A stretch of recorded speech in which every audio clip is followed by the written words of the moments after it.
Hey there, it's Andrew with AK Media, and today I want to answer a question that we get asked a lot, and that is, what gear do you use for your real estate photography? Well, let's break it down. I love using Canon gear. I've used Canon gear most of my career. I've always just stuck with it. They've got great glass, great color. You just can't go wrong with it. Now I know there's gonna be a lot of people who say, well, I think Sony's better or whatever. You know what? Whatever gear you have is probably gonna be just fine. Especially if it's made within the last 5 years. But we just so happen to use Canon gear and have all Canon lenses. The camera that we use most often in all of our shoots is the Canon R6. This is a full frame mirrorless camera. It's great on video as well as photos. Most of my guys use this camera.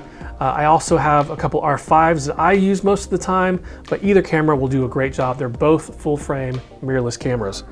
The lens that we have is the RF 14 to 35. I love that range. That 14, being able to go down that far really gives you those wide shots without too much distortion. You know, it's not fisheye, so it's great to make rooms look nice and big. At the end of every lens, we do use a polarizing filter. These are great for reducing glare off of surfaces like hardwood floors or really any shiny reflective surface you have in your shot. You just turn the circular polarizing filter to find the look that you want to reduce those glares, and you're good to go. Keep in mind though that you're gonna lose 2 stops of light, which for those of you who don't know, that's 4 times the amount of light that's coming in. So be prepared to compensate that with longer shutter speeds.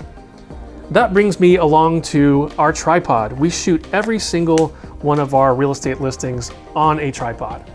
Now we use the SLIK Pro 700DX.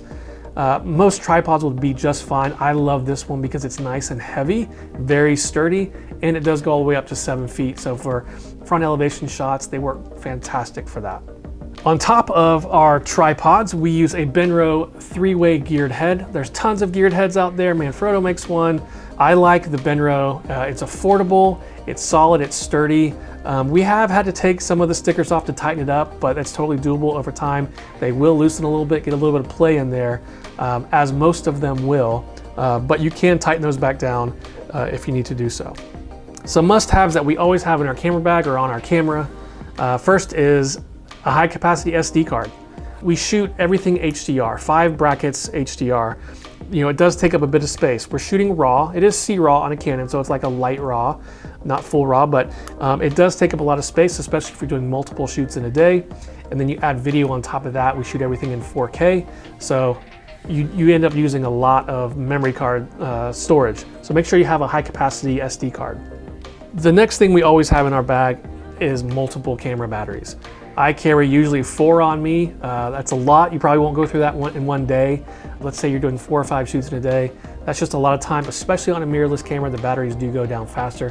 So make sure you carry at least a couple extra batteries in your bag.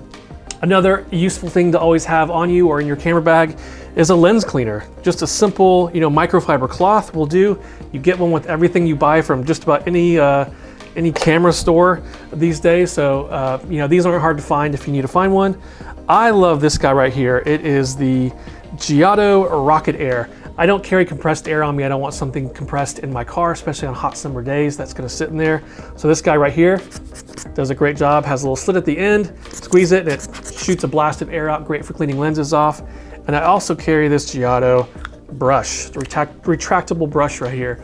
That's great for using to wipe that lens nice and clean. So there you go. That is what we use for photography on a real estate photography shoot.